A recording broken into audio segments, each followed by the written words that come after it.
Okay, where we left off last year at Perek Gimel, chapter 3 of Megillat Esther. So that's where we'll pick up this morning.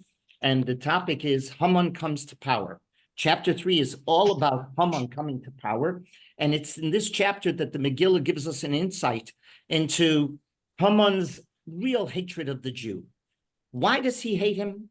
What motivates him? It's in this chapter we see how Haman is a direct descendant of Amalek, and we have a description of what motivates Haman's bitter animosity, hatred, anti-Semitism against the Jew. So it's a very important chapter, and we'll see what Rav Soloveitchik develops in terms of his understanding of the anti-Semitism that is reflected within this chapter. But the first thing we have to do, of course, is read the chapter. You have to start with the text itself. So if you're using the Chumashim, you have an art scroll. It's on page 1254.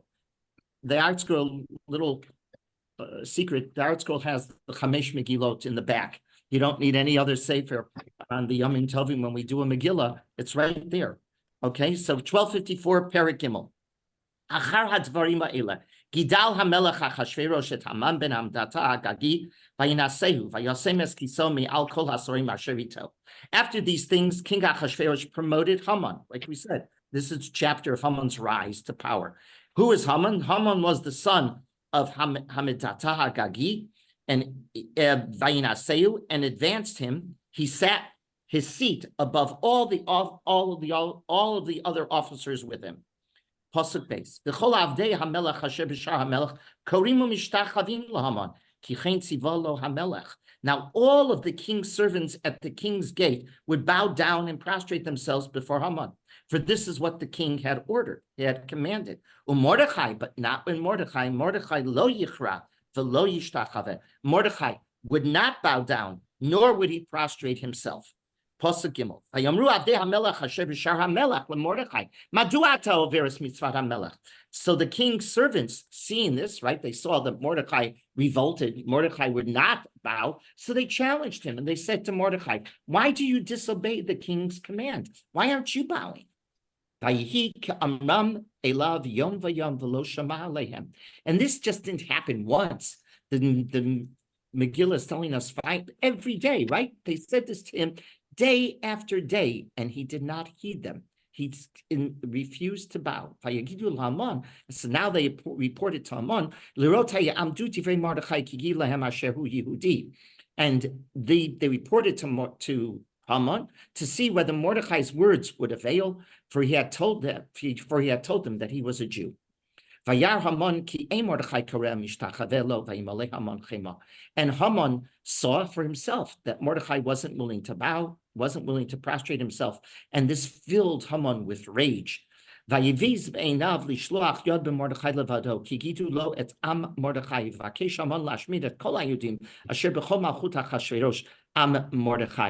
However, it seemed, so what happens, we're told in Pasuk 6, however, it seemed contemptible to him to lay hands on Mordechai alone, for they had made known to him the people of Mordechai. He wasn't just going to kill Mordechai. He now wants to go after all of the Jews. So Haman sought to destroy all of the Jews who were throughout the kingdom of Achashverosh, the people of Mordechai. He wasn't just going to go after one Jew, he was going to go after all the Jews.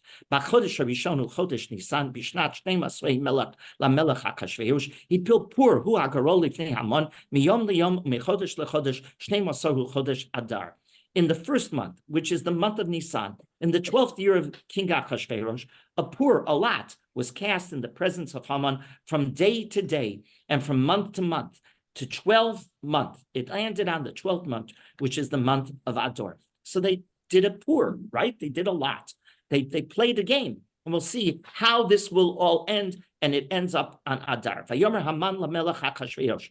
And now Haman speaks to Achashverosh. He has his ear. So he tells him, Yeshno am echad mufuzar mufrad ben amim b'chol medinot malchutecha v'tateim shonot mikol am v'tatei hamelech einam osim v'lamelech ein shover lanicham. So now this is what Haman tells Achashverosh. There's a certain people scattered abroad and dispersed among the peoples in all the provinces of your realm. Their laws are different from everyone else, right? They do not observe even the king's laws. Therefore, it is not befitting to the king to tolerate them. They're so different. We got to get rid of them. If it pleases the king, let it be recorded that they be destroyed.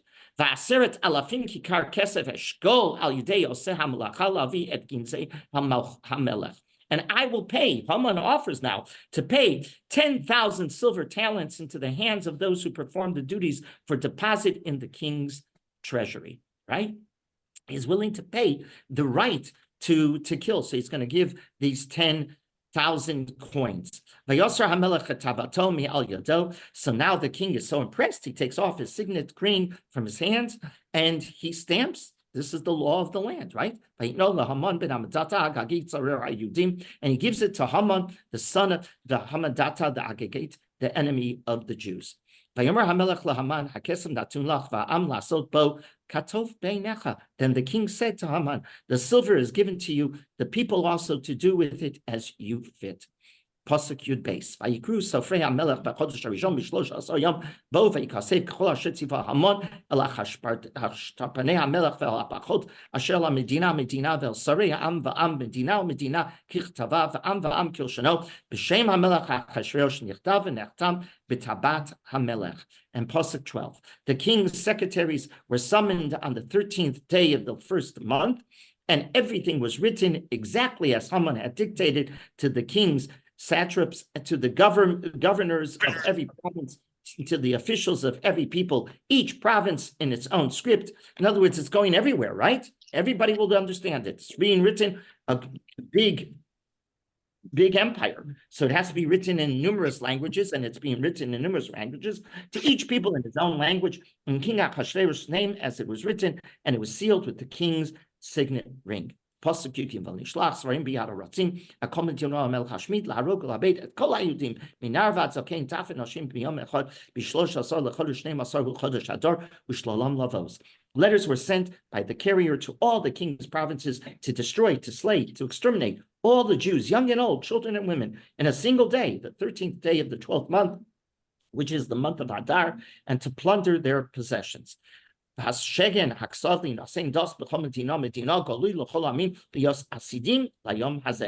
copies of the document were to be promulgated in every province and to be published to all the peoples that they should be ready for that day. They decided what day the Jews are going to be killed. Finally, the last pasuk of the parak: "Haratzim yatzu techufim b'dvar hamelech v'adas nino b'Shushan abira v'hamelech v'Haman yashu lishtos v'ha'ir Shushan novelcha."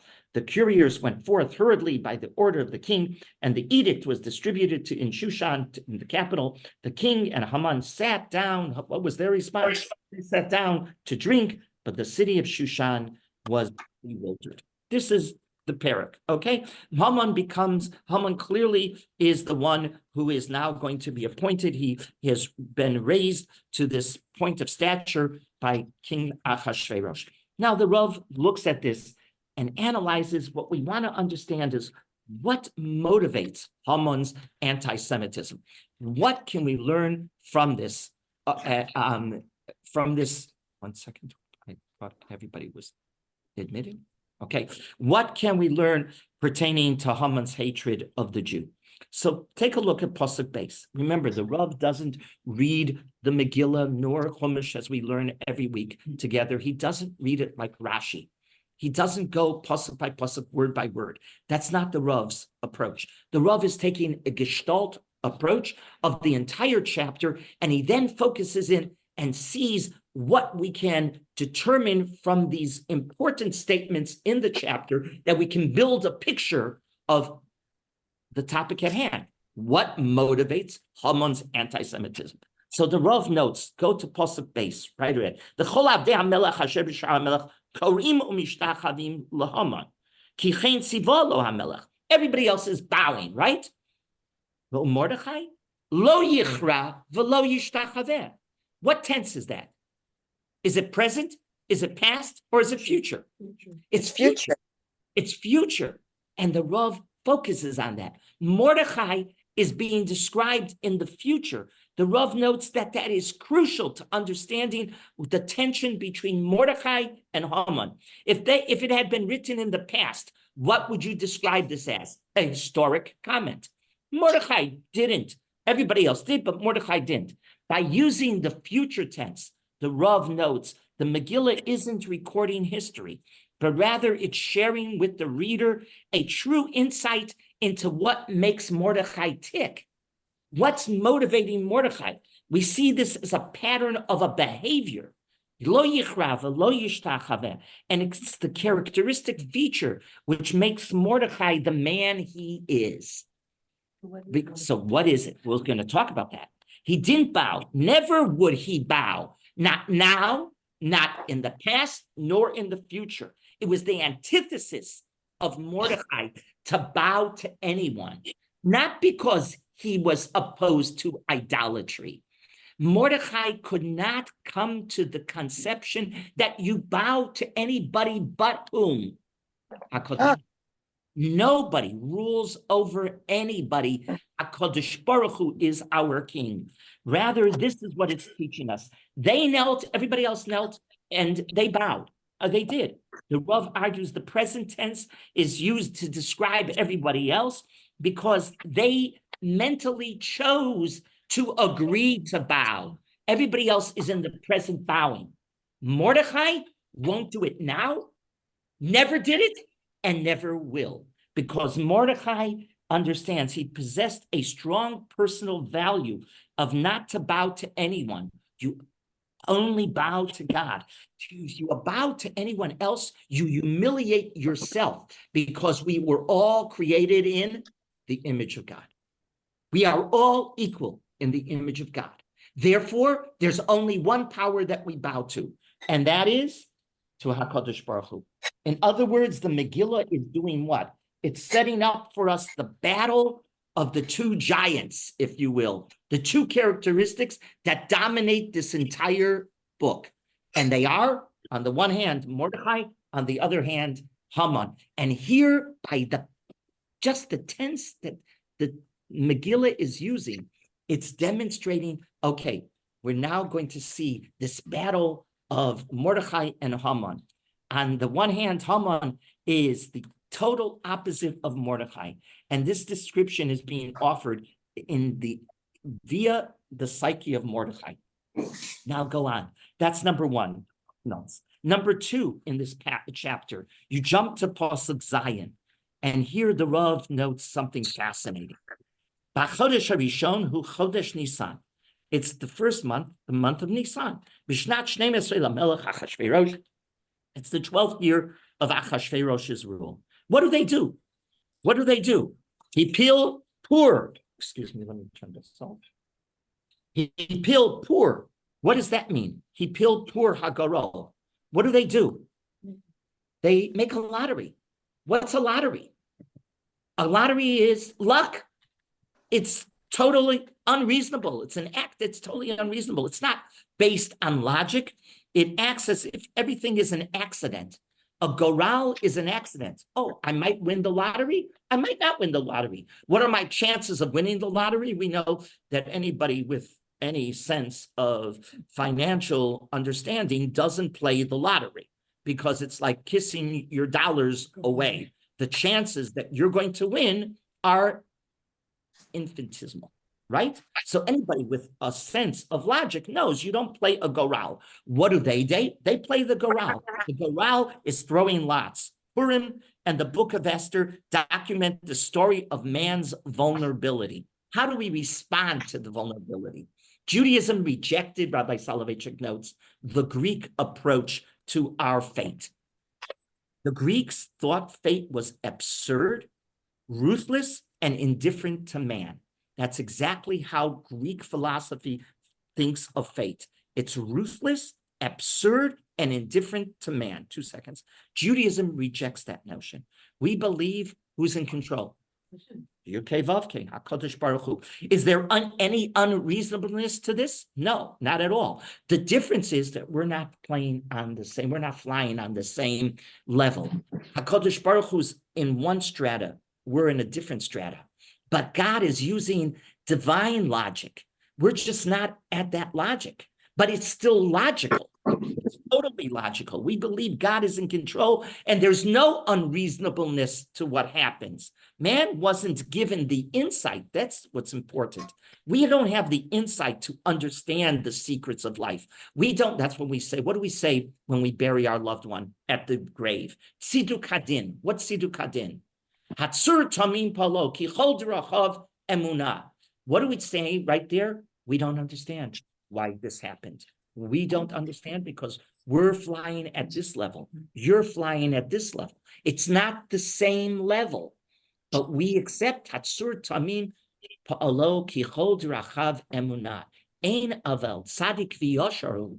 Everything that God does is reasonable on a divine level. Because we lack the knowledge, it appears to us as unreasonable, but we understand. Because we're people of faith, that we understand there is no unreasonableness to an event. We don't accept the Greek approach. If we don't understand, it's unreasonable. No, we admit we don't understand. By the way, it's humility that's required, isn't it? In other words, I'm not the be-all and end-all of logic. There's a logic I will never understand. That is what man is saying. That's what Judaism says. Judaism believes that although man can't understand why things happen, we reject the notion of accident. Nothing happens by accident. What's Purim? What's the Pur? What's the Goral? An accident. The realm of what appears to man to be just lots of luck without a rationale is, we understand, divine intellectual realm. God and man just don't think the same way. We realize this via retrospection, the Rav notes. Quite often in life, when we confront something, we say, this doesn't make sense. Well, we don't understand this. And then years and years later, we take a look backwards. And what do we see? Oh, that's why that happened. Well, who made that all happen? The most reasonable of all powers, HaKadosh Baruch Hu. The Rav described life as follows in a different, not on Megillat Esther. He described this elsewhere. He says, we don't understand history because we look, it's like a tapestry. You ever look at a tapestry head on? It looks beautiful. Turn it from the back. Turn it around. Here, we're looking at a tapestry. They're gorgeous. But if you take a look how the tapestry was made and you turn it around, you don't understand. How did that side look so beautiful and this side looks crisscross? And right, strings are going this way, that way, and the next way. It doesn't make sense. He says, that's life. Life is looking at the tapestry from the back. We just don't understand. How is that going to make the beautiful tapestry? Tapestry is what eventually we'll understand, and we'll understand how this string connected with this string, connected with that string to make this beautiful tapestry. That is, God is not a goral. God is in control. So again, what do we see in this parak? This parak is setting up the rise of Haman as an anti-Semitic leader, but it's also giving us a perspective on what motivates Achashverosh and Haman. It's all accident. It doesn't. If it's all accident, it doesn't matter what you do with your fellow man, does it? You can immediately sign and seal, deliver that you can destroy a whole nation. That wasn't positive for Achashverosh, but Achashverosh wasn't looking at it like that. Why would he eliminate such? Why? Because he was working with Greek philosophy, not with Jewish philosophy. Continues on. Now move on to the any polytheistic philosophy or religion that basically says is, the gods are fighting. Yes, of course. It's not just Greek. No, Greek but they're the is ultimate. represented in They're the Greek. ultimate. They're the ultimate. Correct. Of course. They became the spokesman of that philosophy. Now the goes to the next pasuk. Vayomer Haman lamelech Achashverosh. Now we're going to start studying oh, what makes Haman the anti-Semite he is. Vayomer Haman lamelech Achashverosh. Most probably the most important pasuk, right, about the Jewish people. Yeshno am echad mefuzar umefurad bein ha'amim. There is a certain people. Just translate am echad. Yeshno am echad. These three words give us the insight of how Haman thinks about the Jewish people. Yeshno am echad. In these few words, Haman captures the essence of the Jewish people, and it explains his hatred of the Jew. He didn't hate a specific Jew. He hated anybody who had Jewish blood. Does that sound familiar? We're the children and grandchildren of the survivors. They know that, right? We know that. That was Hitler's philosophy. Hitler was a descendant of Haman, who was a descendant of Amalek, right? This is all an Amalek philosophy. When he said Am Echad, he didn't mean a certain nation, but he meant, this is the brilliance of the Rav's understanding. Am Echad should be translated, not there is one nation, but there is a united nation. A united nation, because Am, Ayin, Mem, how would you read that? You can read that as Am, or you can read it, if you don't have Nikudot in front of you, what are you going to read it as? Im. What does Im mean? Im. With. Oh, with. This people, he said it. This people are scattered over all the lands. You find Jews everywhere. Isn't that true? It's true. Ever since the Galut, we are scattered all over. We're in many lands, many provinces. Yet, the Jew remains united. He said, Am Echad, right? Of course, we know that.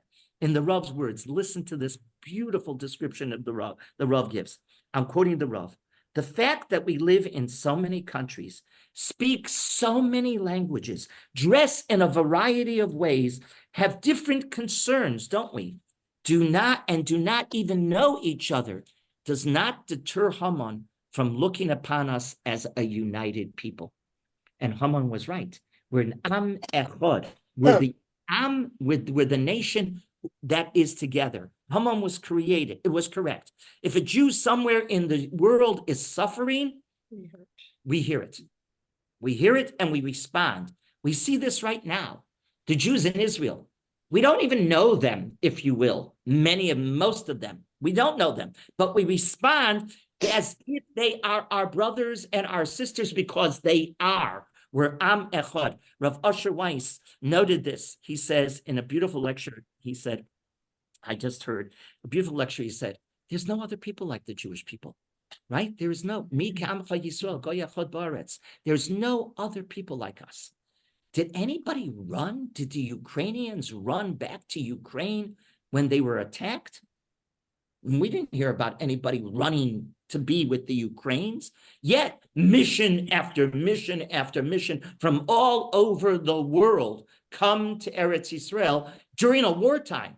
And what did the Israelis, I remember the first time I came back, this is the fourth. The first time I came right at the end of October, and they said to us, what are you doing here? Don't you realize this is a war? And they kept on repeating this. It was a mantra. Every time I met a new, on each, somebody just asked me, each trip, is it different? I said, yes, because I meet new people. And they say the same thing. Are you serious? You're here with a group? Don't you guys realize there's a war going on? Yes, we do, because we're Am Echad Umefuzar Umefurad. There's no one like us. Yet we come to Israel, mission after mission, group after group comes to Israel because we're one people. This very response is what drove Haman crazy. It drove him crazy thousands of years ago. And this leads to the anti-Semites to this very day. And it leads to conspiracy theories against us. Oh, we must be in control of the world. Who else? We don't see this happen with any other people. With the Jews, there must be a conspiracy theory. They're up to something, these Jews. There's just one little land called Eretz Yisrael. It's probably the size of New Jersey, and it drives them nuts. There's one little Jewish land. We are the focus of the world. And if you don't believe in a God You got to see, I don't know how you don't, after you read the paper day in, day out, day in, day out. It's amazing. I breathe easier, and it has yet to happen since October 7th, that Israel will not be on the front page of the paper. Every day it's on the front page of the most important papers in the world, right? It's the focus. I didn't see these demonstrations about Ukraine stopping traffic anywhere. Where does it do? Oh, they stop traffic everywhere. They in front of Columbia, in front of everywhere. Here downtown LA. Right. Well, they did it downtown a number of weeks ago, if you remember, and they caused havoc with the traffic for a whole day. Right? The airport's right. They do it. Why? Because they have a conspiracy theory against us. And it's all based on what Haman said in this parak. Hein am echad. We're one people. But this wasn't new for Haman. We knew this way before Haman, because Bilam said this. Hein am levadad yishkan, uvagayim lo yitchashev. Lo, it is a people that shall dwell alone, and it shall not be reckoned among the nations. He said this. Bilam said this way before Haman came on the scene of history. What Bilam was teaching us is that the Jew might attain great success. He might have political power. He might be the startup nation, all of this, and everybody is using our technology, right? But at the end of the day, we're going to be isolated. At the end of the day, the Jew is going to confront isolation. And we see it. And if you got to open your eyes to see, it doesn't take brilliance to see this psukim, literally the reality. Right after October 7th, a prominent non-Jewish journalist wrote an op-ed piece in the Wall Street Journal. It caught my eye. He said, our anti-Semitism today that we're confronting is the old anti-Semitism. He said, what do I mean by that? Pre-World War II. Right after World War II, it was politically incorrect to say anything anti-Jewish in public. So you didn't say anti-Jewish in public. You kept it quiet. So he tells the following story. He writes this. You can check. I forgot who wrote it. It's in October in Wall Street Journal. You can look it up. It's Old Anti-Semitism, I think the title was. Old Anti-Semitism.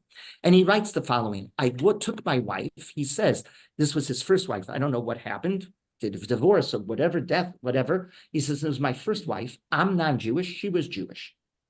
We're invited to a party because of me in Cape Cod. It's a real waspy party. The elite of the elite are being invited. There I am standing with my wife, and one of the waspy dignitaries says to us, not knowing my wife is Jewish, when are the Jews going to learn that we don't want them in our clubs? Nothing shocking to it. So, one second, let me finish this. So he writes, he says, I'm standing there and my wife and I hear this. We just remain for a few more minutes. And then my wife says, we got to go. We get into the car and my wife bursts into tears. And she says to me, he's writing this in the Wall Street Journal. He says, she bursts into tears and she says, what is it? Why do they hate us so much? But they do. There is no, and he writes, there is no answer. It's just basic hatred. There is no answer, but there is an answer. It's Hein Am Echad, Mefuzar Umefurad. We are different in every conception. And Haman understood it and drove Haman crazy. It drives the anti-Semites crazy. No other nation acts like this.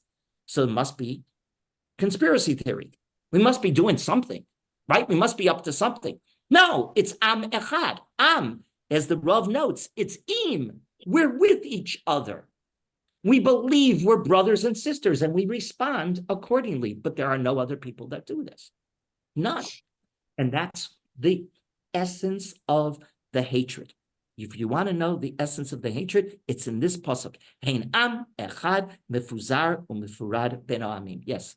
I had lunch with a friend who's intermarried, very assimilated, to put it mildly. And we were talking, we had lunch beginning of November, end of October. And she said to me, and I think in social situations, she uses her husband's last name. She doesn't feel particularly Jewish. And she says, you don't know what non-Jews say about Jews when they don't know you're Jewish. Oh, yeah. President It's not nuts. President Bush #2, Mhm. right, said this to he said this, I think, to Etra, may he rest in peace, but he's to Don Etra, and he had reported it back. He said, I know the leaders of the world, and they're all anti-Semites. He said that to him. I know the leaders, and they're all anti-Semites. Kabbalistically, the structure of a neshama is different in a Jew. Okay, Kabbalistically, right. not the Okay, one- okay, That's not fine. mainstream. But no, that's We a are whole different. different field, Yeah. a whole different field. But just forget about Kabbalah. Just look at realistically, the Jew acts hein am echad. We are one united people, and it drives the anti-Semites crazy. We have one little land. If you look at the globe, as Arik Strike I came back yesterday morning, I was at Minyan. I came straight from the airport. I went to Minyan, right? So, you land at 6 o'clock, you can be at 8 o'clock at Minyan. So that's what I did. So I left my bags at home and I came to Minyan. So Arik Strike sees me and he says to me, he says, you look at the globe, it's so hard to find this little country. And yet it's driving the world crazy, right? It's driving the world crazy. Now let's continue. Let's see the dynamic. How does it relate? How does it manifest itself? So the pasuk goes on. Jump to pasuk Yud Gimel. The Rav notes. So v'nishloach svarim b'yad haratzim el kol medinot hamelech lahashmid, laharog, ula'abeit et kol haYehudim. Pasuk 13. Letters were sent out by carrier to all the king's provinces to do what? Lahashmid, laharog, ula'abeit et kol haYehudim, to destroy, to slay, to exterminate all the Jews, young and old, right? Children and women in a single day. Does this sound familiar? We just saw it on October 7th, didn't we? The Rav quoted his father, Rav Moshe Soloveitchik. Rav Moshe Soloveitchik was the son of Reb Chaim Brisker. Remember, Reb Chaim Brisker is the Rav's grandfather. The Rav's father was Reb Moshe. Reb Moshe Soloveitchik, who was the first to come to America, he brought the Rav in 1932 to America after the Rav got his PhD in Berlin. And he brings him because the Rav couldn't find a position in Germany. It was the gift of HaKadosh Baruch Hu. Looking backwards, the Rav said, I was so despondent. I shared this with you on a Chumash share, right? Where the Rav said, I was so despondent. I had all of the credentials to be a rabbi in Germany. I was Rabbiner Doctor. And he didn't say this, but he came from the most distinguished rabbinic family of Lithuania, of the world, the Gadol Hador, Reb Chaim Brisker's Einakel, his grandson. And the Rav was brilliant. Rav was articulate. He could speak in multiple languages. He spoke a beautiful German. He could have gotten the best position. He couldn't get a position. They turned him down. And he was despondent. He said, oh, this is 1932. He said, my father then sends to me a note. He says, come to America. The Rav was supposed to go to Chicago. He was supposed to be the Rosh Yeshiva in Chicago, but it was the Depression. So Chicago sends him a note that comes on the boat, right? A telegram that comes on the boat. Don't come to Chicago because we don't have money to pay for you. No.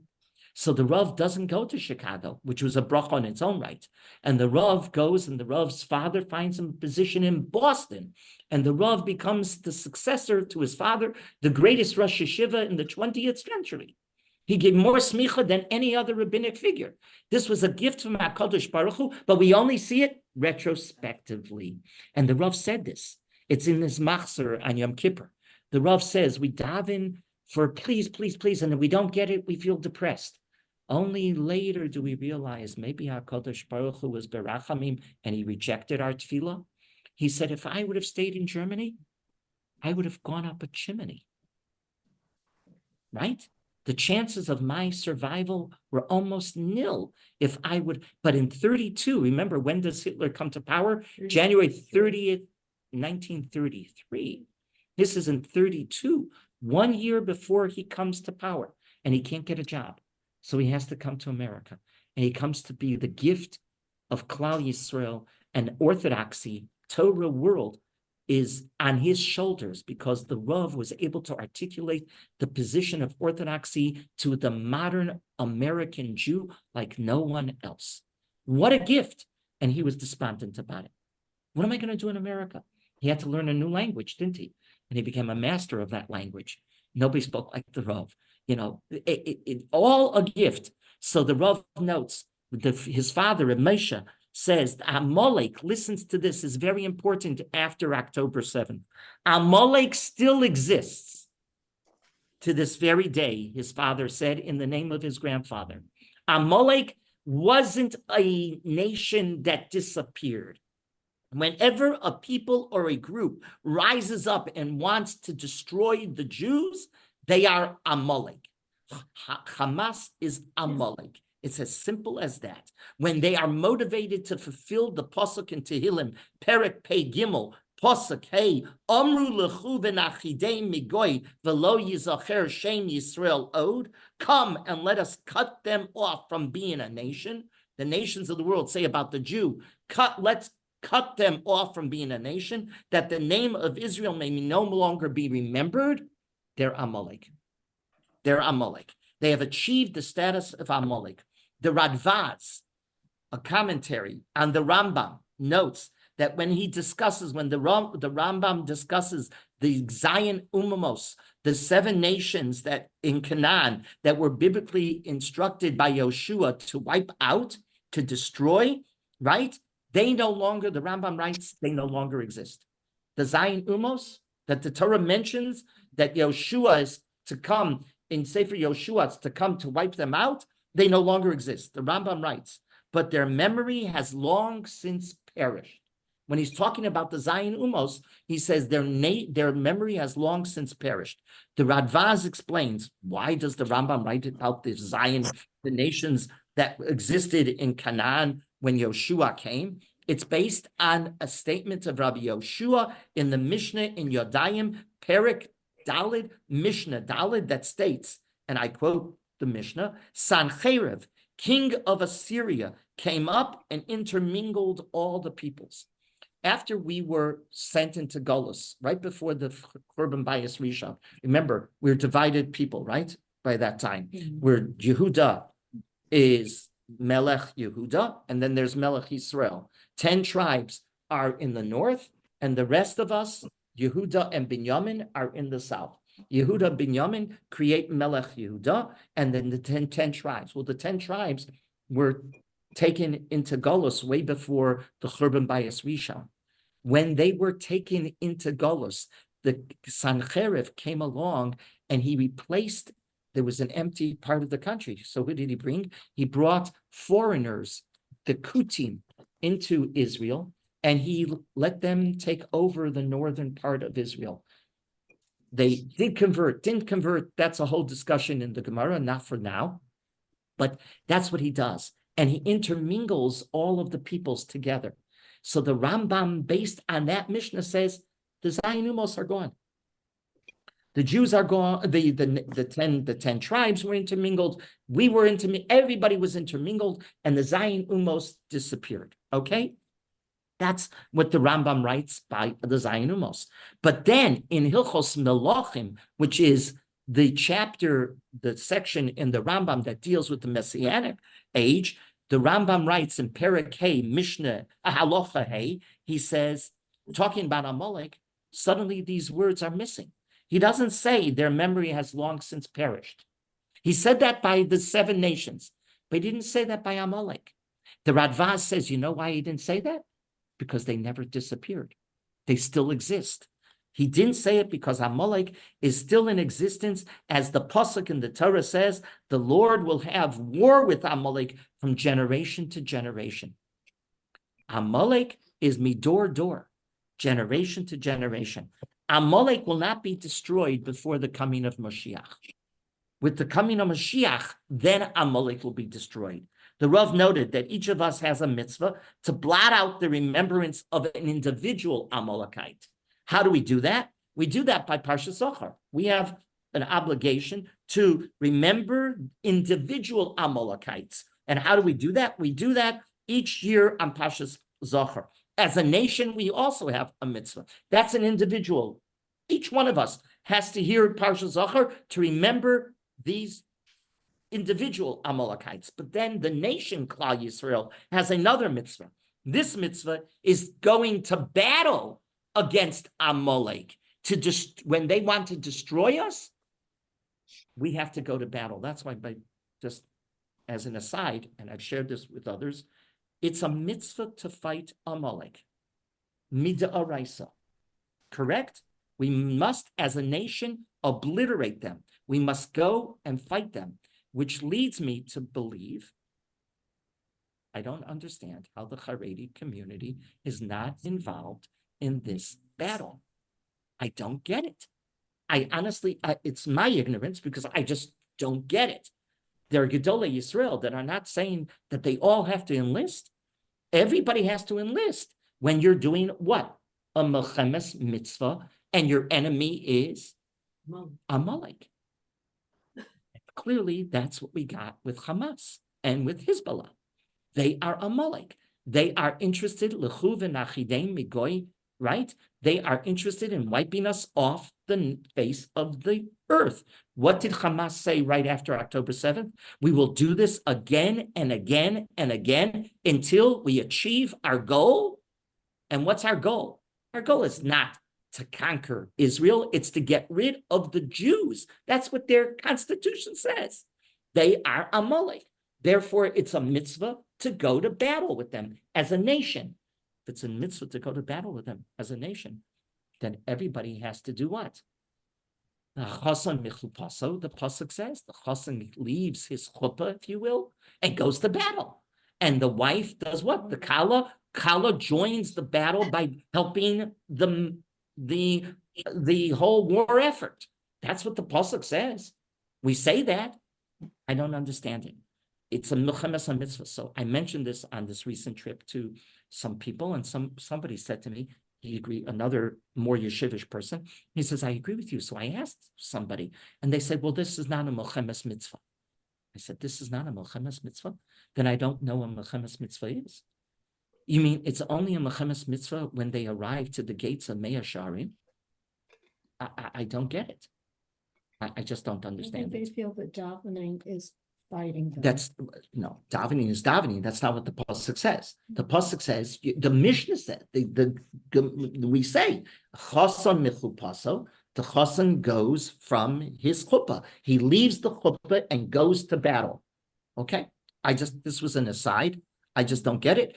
I do understand. This doesn't matter. It doesn't matter where you live. They want to obliterate you. Amalek can be in Europe. He wants to obliterate you. What's your job? Your job is to stand up and fight. That's your job. You have a mitzvah mid'araisa that we're going to read about in a few weeks. We have Shabbos Zohar. That's your mitzvah. There's two different mitzvah that the Rav was quoting his grandfather. One is the individual. We have an individual mitzvah to remember individual Amalekites. Then the nation has another mitzvah. The nation has to go to battle. And that's what we're doing. Do we have a definition as Amalek is anybody who wants to destroy us? That's what Reb Chaim Brisker said. Anybody who utters what Haman said, let's go and read the pasuk again. Lahashmid, laharog, ula'abed, es kol haYehudim. They want to destroy everybody. And that's Amalek. That's Amalek.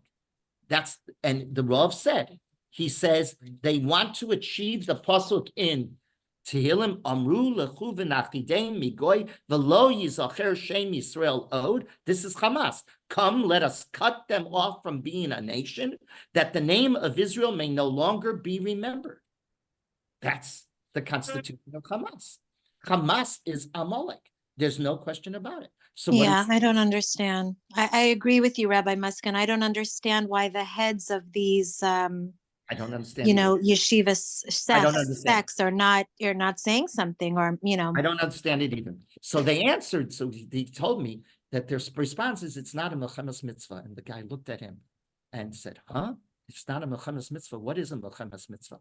This Yeah. is not a milchemes mitzvah. You know, there are two types of war. There's a milchemes mitzvah. What's a milchemes mitzvah? A commanded war. And then there's a milchemes reshus. What is a milchemes reshus? When you want to expand the borders. When you want to expand the borders, David HaMelech expanded the borders. Oh, that's a milchemes reshus. That milchemes reshus is when, remember the pasuk in Parsha Shoftim, where the Mashuach Milchama, the Kohen who was appointed to be the cleric of the army, would go and say, anybody here just got engaged, just got married, go home. Anybody who planted a vineyard, hasn't dedicated it, right? Go home. Anybody who's built a house and hasn't lived in it, go home. That's not a milchemes mitzvah. That's a milchemes reshus. A milchemes mitzvah, you don't say that. What do you say, as the Rambam said? What do you say? You go to war. Don't think, the Rambam writes, in a milchemes mitzvah, you're not to think about your family. You're not to think about your wife and your children. Because if you do, what will happen? You'll be distracted and you won't have the determination to fight the enemy. And what's fascinating, we go on all of these missions, unfortunately. The largest hospital in Israel is Sheba, is Tel HaShamer. Tel HaShamer has a rehabilitation center that's famous. The rehabilitation center has over 300 chayalim being rehabilitated from what they say, not serious might be a limb that they lost, to serious, right? And we go and we visit, we visit and we try to be mevakir chola and to give them chizuk. And inevitably we get more chizuk from them than they get from us, because their resilience is unbelievable. Their resilience is, I met one soldier who mamish lost a leg. I said, so tell me, what are your plans? He was just schmoozing. He said, my plans? Going back to war. Yeah. I'm saying to myself, huh? Am I missing something here? There's resilience. That's correct. That's what they believe. They live the Rambam. They live the Rambam. Yeah. You don't think about anything else. You don't worry about yourself. You go to war because it's a milchemes mitzvah. It's the ultimate milchemes mitzvah. Okay, that's just, this all resonates, this whole story resonates with us. Okay, continue on. So that's pasuk. Now jump to pasuk Tezvav, the Rav. Rav is developing against this gestalt. You see it. You don't have to go pasuk by pasuk. The Rav is giving us a picture of what motivates Haman's anti-Semitism, right? V'hamelech, the Haman, take a look. What do? After they sign and seal Lashmid, Laharog, Lahabeid, they're going to kill every Jew. They're going to create an October 7th, right? Without anybody stopping them. Okay, so now take a look. What happens in pasuk Tezvav, the last pasuk in this parak? They go running with the message to every corner of the country, of the empire, and now they're in Shushan Abira, in the capital. V'hamelech v'Haman yashvu lishtos. What do? V'hamelech v'Haman sit down and have a drinking party. These words describe the depravity of man when he simply becomes what the Rav labels a beauty edict. He's addicted by beauty. There are many types of addictions.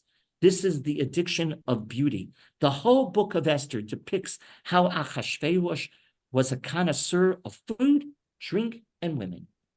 That's what the whole book does. It describes the king as a connoisseur of food, drink, and women.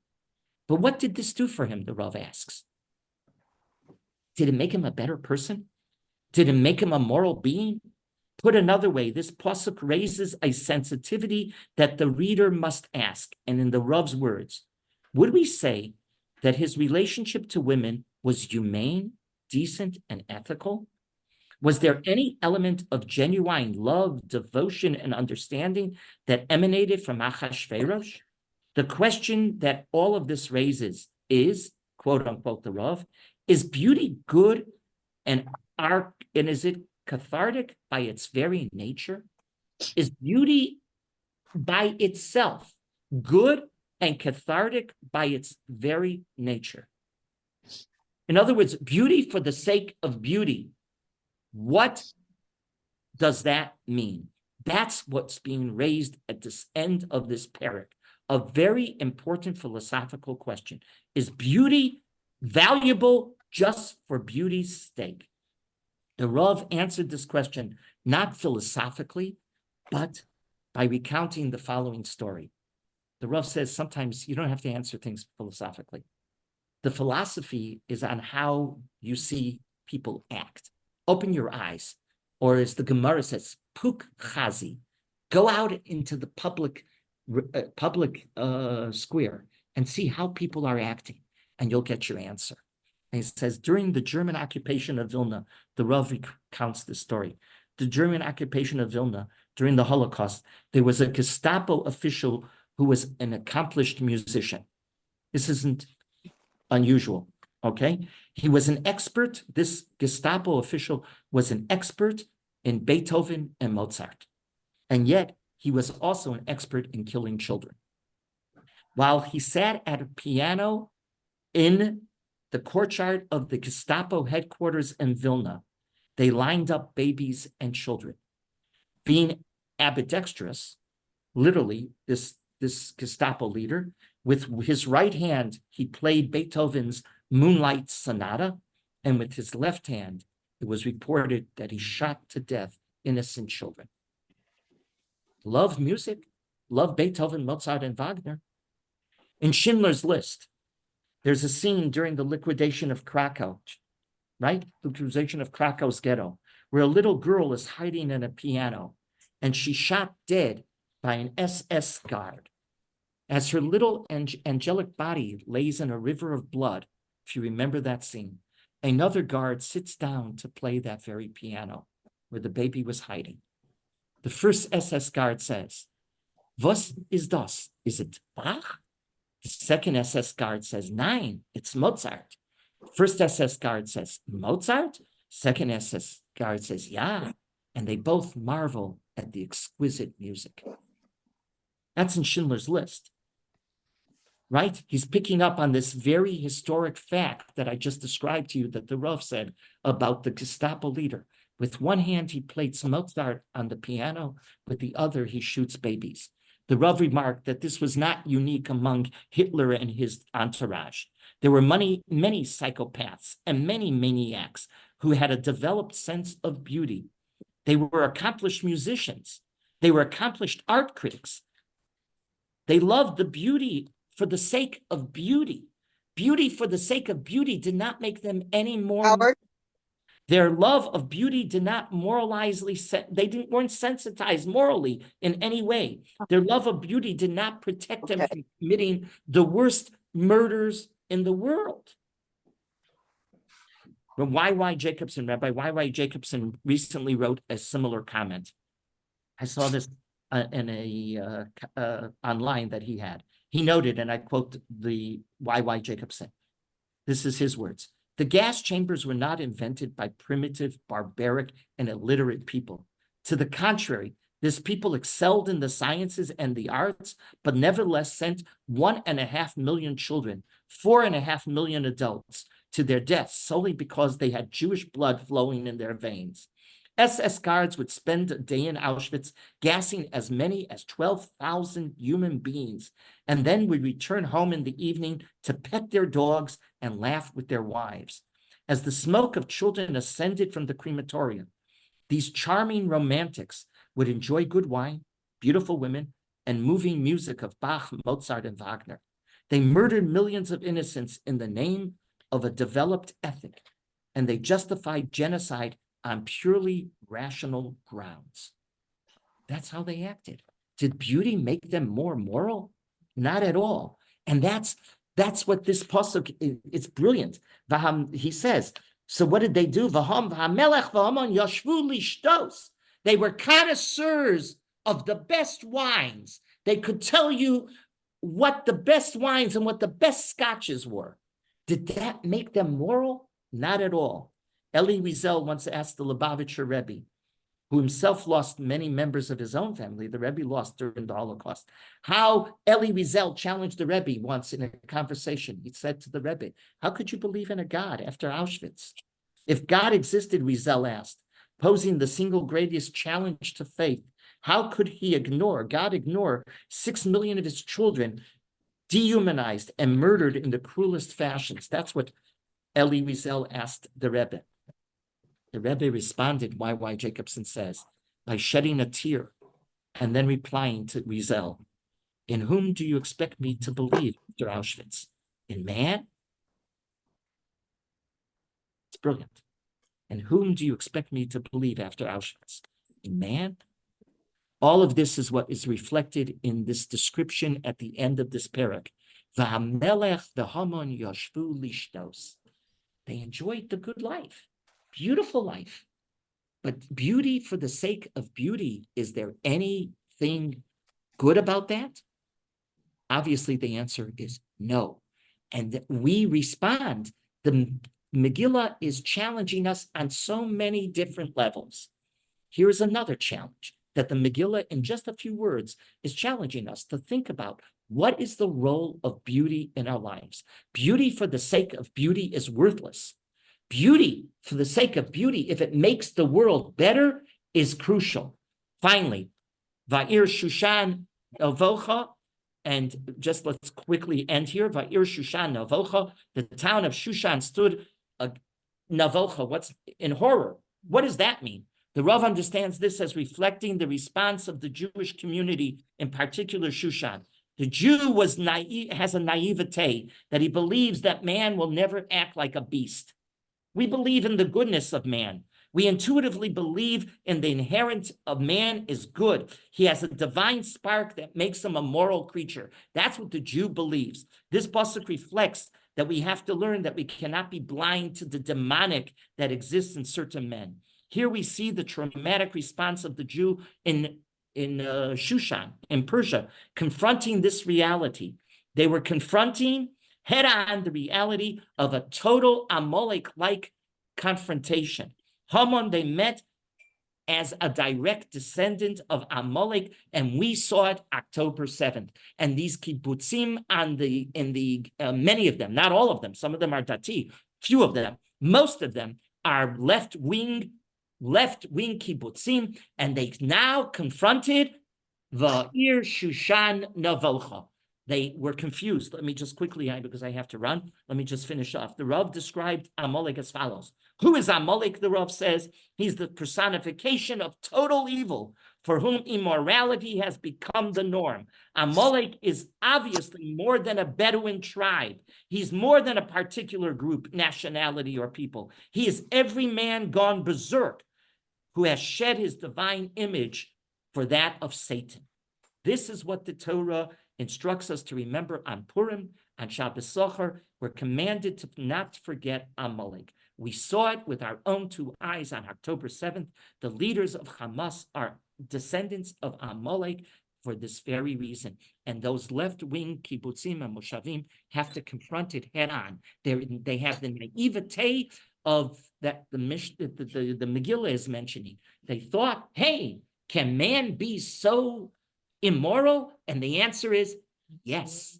That's what the Megillah is teaching us. So who's confronting this? Let's begin let's end where we began. Mordechai will never bow to this. Not in the past, not in the present, not in the future, because Mordechai is not naive.